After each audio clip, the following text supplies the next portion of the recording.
a legal challenge. After an 18-year hiatus, telco giant PLDT returns to the offshore bond market to overwhelming response. The man who built the San Miguel Empire has passed away. Danding Cojuangco died Tuesday evening. He was 85. Social distancing goes high-tech in Germany, coming too close, and a necklace will ring the alarm.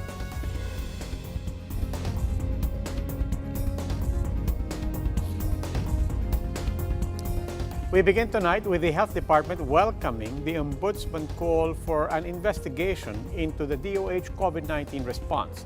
In a statement, the Health Department said it has been transparent in all its pandemic activities but vowed to cooperate in any investigation. Ombudsman Samuel Martinez earlier said he had directed the creation of two teams which will jointly investigate Secretary Francisco Duque III and other health officials. The inquiry will primarily look into certain issues such as the alleged delay in the procurement of medical gear, lapses that led to the death of medical workers, and supposed inaction on the release of their benefits. They will also look into inconsistencies in the reporting of COVID-19 numbers. Lusugan ay bukas sa anumang investigasyon na isasagawa ng mga otoridad ukol sa kung paano hinahandle ang COVID-19 pandemic situation. Sinisiguro po ng DOH na ito ay makikipagtulungan sa tanggapan ng tanod bayan ng Pilipinas. Trabaho po yan ng Ombudsman at kami po ay malugod na susunod sa kanilang mga direktiba. In Malacanang, Palace spokesman Harry Roque says they respect the Ombudsman's call for an investigation. He also enjoined Duque and other health officials to cooperate with the Ombudsman. It's not just the Ombudsman pointing out flaws in the Health Department's COVID-19 response. Special Advisor to the National Task Force Against COVID-19, Dr. Tony Liachon, says he was forced to resign from his post. The health reform advocate cited differences with the Health Department's policies. In a Facebook post, Liachon called out the agency's supposed lack of urgency, problems in COVID data management, and transparency in communications processes. In a statement, NTF COVID-19 Chief Implementer Carlito Galvez said Liachon's preemptive releases of crucial information cost him his position. While the use of dexamethasone is considered a significant breakthrough to help reduce COVID-19 casualties, Health Undersecretary Maria Rosario Vergeire warns it's not a magic pill. During her virtual presser earlier today, Vergeire emphasized that the steroid does not prevent infection. Rather, it is used for supportive treatment of critical cases. Today, there are still no approved treatments nor vaccines for the coronavirus disease. Sa kasalukuyan, ito po ay sumasailalim pa lamang sa peer review bago ito tuluyang mailathala sa scientific journals. Ayon din po sa mga pag-aaral na available so far, ang dexamethasone po ay intended to be part of supportive care. Ibig sabihin, hindi po ito lunas o gamot para sa COVID-19. COVID-19 cases in the Philippines have passed the 27,000 mark. The Health Department says more than 450 new COVID-19 cases were reported today. 340 of that are fresh, while 115 are late cases. 5 new COVID-19 deaths were reported over the past 24 hours. Death count now tops 1,100. Meanwhile, there are now more than 6,800 COVID-19 recoveries, with 260 reported to have recovered today. But 2,000 of those cases are uncategorized, says an expert from the University of the Philippines. Speaking with One News, the Chiefs, political scientist Ranjit Rai said these are positive cases that do not have any corresponding location information that in turn might have implications not just on their models but also on policies of government. You can't guess where this data is located. So DOH has the primary responsibility for cleaning that up. Otherwise, you won't see us next week here or the week after because it will be hard for us to find to make credible models if data is not complete. This is a key issue in DOH. You know, the data is becoming, problematic as the time passes. It wasn't so hard for us to understand this pandemic in April But now the data is problematic on many fronts. Two Metro Manila hospitals at the center of the country's COVID response are dispelling fake online messages alleging that their facilities are already overwhelmed. Camille Samonte tells us more. A message has been making the rounds online saying that San Lazaro Hospital in Manila is overwhelmed and that it can no longer accept COVID-19 patients. But the facility's officials are denying this. San Lazaro po is not overwhelmed, okay? Nag-admit pa rin po kami and we try to accommodate as many patients as we can. So it's not true po na nahirapan kaming nag-admit kami and mahirap magpa-uwi. In fact, ang fatality rate po namin is only, I think, 17%. Dr. De Guzman explains 1 of the 4 infected patients are being admitted on a daily basis. To accommodate more patients, the hospital opened another ward in addition to its 70 beds. As for the RT-PCR swab test for COVID-19, the hospital says it can conduct 100 tests per day with results out in just 2 days. The Philippine General Hospital, meanwhile, confirms the surge in the number of COVID-19 patients requesting for admission. The uptick started when Metro Manila was placed under general community quarantine. But still, the hospital has not yet reached its full occupancy, contrary to claims made in a leaked internal memo circulating online, which alleges that its wards are almost full. The hospital explains the purpose of the memo is to prepare for the gradual reopening of their non-COVID-19 related services. Hindi naman po overwhelming PGH. We are in control. We are just trying to open up the non-COVID operations, and I think we're going to continue it slowly. The PGH now has 200 beds for COVID-19 patients, up from the initial 130 beds. To date, they have admitted 147 COVID-19 patients from various areas. The hospital is accepting referrals from the cities of Makati, Mandaluyong, Pasay, Las Piñas, and Parañaque. It also receives patients from the Bureau of Corrections and other quarantine facilities. For News 5, Camille Somonte, we are One News. We'll pause for a short break, but when the big story returns, retired Senior Associate Justice Antonio Carpio says he will not hold back from signing a petition to question the legality of the anti-terrorism bill. And more back and forth in Congress as lawmakers this time tackle how the Lopezes got back ABS-CBN. These big stories when we come back.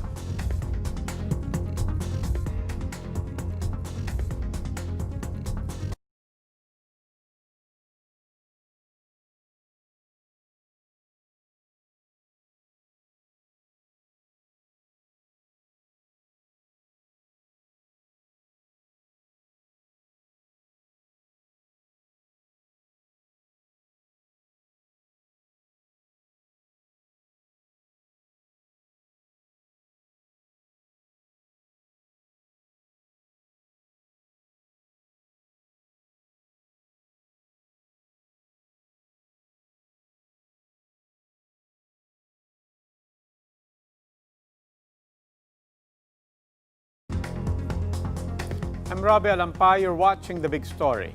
The Interior Department assures that the anti-terror bill has enough safeguards against wrongful arrest, but a retired Senior Associate Justice is adamant the measure has unconstitutional provisions. Marian Enriquez with the story. The controversial anti-terror bill ensures punishment for abusive law enforcers, so says Interior Secretary Eduardo Waño. Abuses may be penalized for up to 10 years in prison. Yung nanghuli ng hindi nababatay sa rules of court, yung nag-conduct ng wiretapping na walang authorization or court order from the Court of Appeals, at kung nagkaroon ng torture or anumang paglabag sa human rights.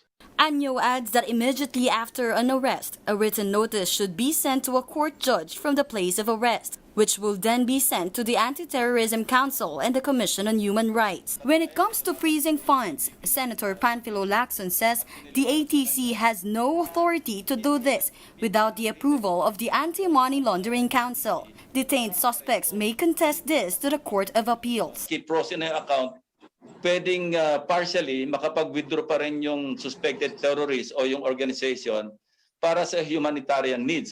It's also the court's call, says Lacson, to extend the suspect's detention for another 10 days.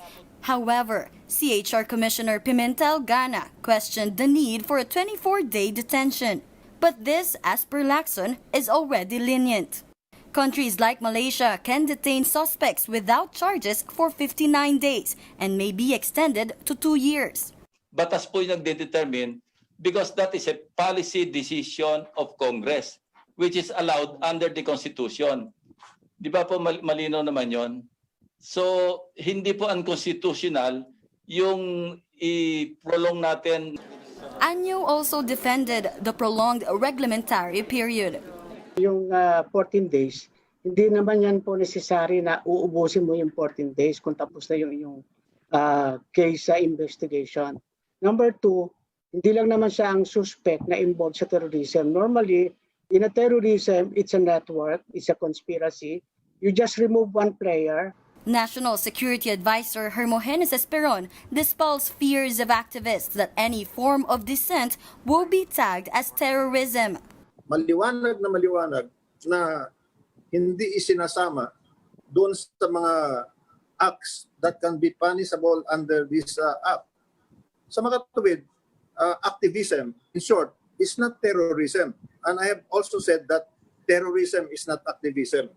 Meanwhile, in a separate webinar, retired Senior Associate Justice Antonio Carpio strongly opposes the bill due to unconstitutional provisions. He says the right against unreasonable arrests is an inviolable fundamental right. If it is signed into law, I have told my friends I will join a petition to question the constitutionality of this law. But I cannot act as counsel because there's a 1-year prohibition. The Justice Department has sent to Malacanang its comments on the bill, which is awaiting the President's signature. The President may sign or veto the bill, or just let it lapse into law after 30 days. For News 5, Marian Enriquez, we are One News.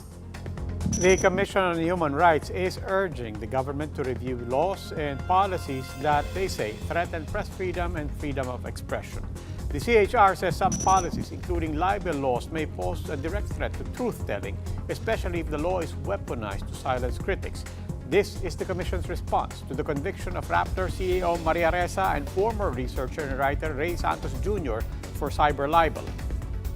Ressa and Santos camp are still discussing their next steps. Speaking with Cito Beltran on One News Agenda, Defense Counsel Attorney Theodore Te said probation as suggested by the palace is on the table. A motion for reconsideration and an appeal are also among the possible legal remedies, even perhaps reaching the Supreme Court. Malakas ang kalaban, napakalakas, no? And we know the odds that are stacked against the Maria and Ray Santos. Pwede umabot ng Korte Suprema at maaaring tumagal na ito dahil nga dun sa siyempre sa dami ng kasong hinahawakan ng Korte Suprema, maaaring nga tumagal ito. Meanwhile, the ABS-CBN franchise saga continues with lawmakers holding another round of deliberations on how the Lopezes regained control of the network after martial law. Ria Fernandez tells us more. In hopes of dispelling speculations that ABS-CBN was conveniently turned over to the Lopezes by the Cory Aquino government, a former high-ranking official of ABS-CBN detailed how they took back the station after it was seized by the Marcos administration. Speaking before House lawmakers, former ABS-CBN General Manager Attorney Jake Almeida Lopez said that employees stormed to the ABS-CBN compound in 1986 to take the network back. Napilitan kami lumusob. Tapos nagsisigaw kami doon. Lumabas kayo mga kasama namin. Paandarin natin itong stasyon. But the Cory government wanted proof that the Lopezes owned ABS-CBN. Failing to show one, Almeida Lopez says they entered into an arbitration with the government to make the turnover orderly. In the middle of this, ABS-CBN leased its facilities to the government due to persisting emergency. Almeida said the state owed more or less 1 million pesos per month to the network, but the amount was set off in the form of rent and tax. In the same hearing, Philippine Commission on Good Government Commissioner John Agbayani insisted that ABS-CBN's retrieval of its facilities did not undergo irregular procedure. Normally po, sa PCGG, pag yung sequestered asset na-lift and then the ownership of the sequestered asset is transferred to the national government, the PCGG for example, we will sell and dispose this asset through the Committee on Privatization. In the case of ABS-CBN in 1992, the law that governs the disposal during that time was yung Committee on Privatization. Yung po mga equipment na to, bigla na lang nawala sa inyo na hindi niyo sinusundan yung proseso na gumagabay sa inyong ahensya at ibinalik lang sa ABS-CBN nang hindi naman sa tamang proseso. Based po sa record namin, hindi ho na-record yung proseso na yan. Meanwhile, former Defense Minister Juan Ponce Enrile refuted Almeda Lopez's claim that the Marcos government stole ABS-CBN from the Lopezes. Enrile executed a sequestration order on all TV and radio stations during martial law. He further revealed that prior to martial law, Henny Lopez offered to turn over ABS-CBN to the government since it was already highly leveraged. But as martial law was declared, the network was handed over to the government. Henny Lopez said that they wanted the government to take over ABS-CBN, but President Marcos rejected the offer. But Almeda Lopez maintained that the debts were due to the company's previous owner. Alto, Aleli, and Tony. Inutang niya yung kwarta sa DBP. Worried na worried yung mga opisyal ng DBP. Masisisi sila bakit pinautang yung kapatid ng presidente. Reluctantly pumunta kay Lopez. I say reluctant because in that elections, the Lopezes went for magsaysay against the brother of Elpidio Quirino. But Eugenio Lopez was interested. Deputy Speaker Marcoleta said that the best evidence for the return of ABS-CBN to the Lopezes is the arbitral award, but the concerned agencies have yet to find the document. For News 5, Ria Fernandez, We Are One News. These are the other big stories today. Tributes poured in for late business tycoon Danding Cojuangco Jr., who died on Tuesday evening. He was 85. Malacanang said the San Miguel chairman and CEO's contribution to the Philippine economy should be recognized. The Duterte administration's foreign debt has breached the $7 billion mark. This after the national government borrowed $500 million from the ADB to raise its war chest against the COVID-19 pandemic. And Interior Secretary Eduardo Año has ordered the relief of Senior Superintendent Roderick Aguto, the Director of the Bureau of Fire Protection Region 6. The move comes after one of Aguto's personnel reportedly roamed Boracay Island while waiting for the result of his COVID-19 test, which turned out positive. Coming up on the big story, telco giant PLDT has raised $600 million for its first international bond issuance in 18 years. And with social distancing now a norm, Germany develops a wearable device to tell if someone is too close. These stories after the break.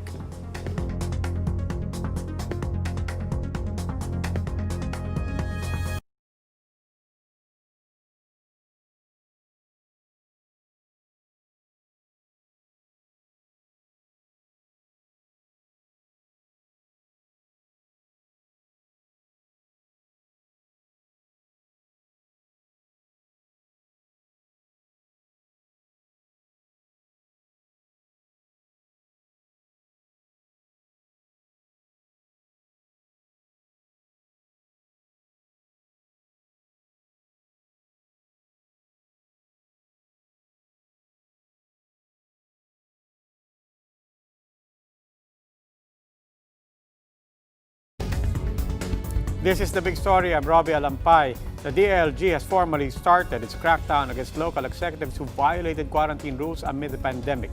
But some barangay officials insist they did nothing wrong. Patricia Manguni with the story.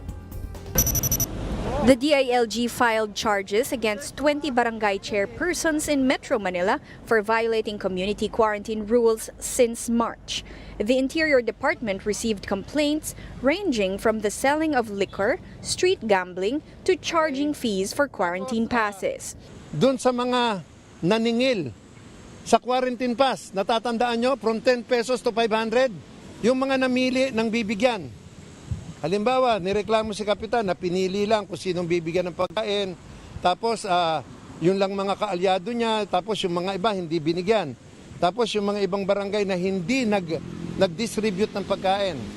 Tapos ito din yung halimbawa, nag-distribute ng pagkain pero pinapunta lahat sa barangay hall, violation of social distancing. Among those who will face charges before the Ombudsman is Chairman Jojo Abad of Barangay Batasan Hills for allegedly not implementing social distancing in their public markets last April. Abad said he has already submitted his explanation to the DILG's show cause order and that he will respect whatever the decision of the Ombudsman will be. Siguro isang pagising din para sa amin yung ginawa ni Yusek Nino at siguro isang pamamaraan na kailangan lalo pa namin pagtingin ang aming trabaho. Payatas Barangay Chairman Manuel Guarin is also ready to face complaints that his camp was negligent in enforcing physical distancing during their relief operations last April. Nung third week yata ng April, may natanggap po kami show cause order from the DILG. At yun naman po ay nasagot natin.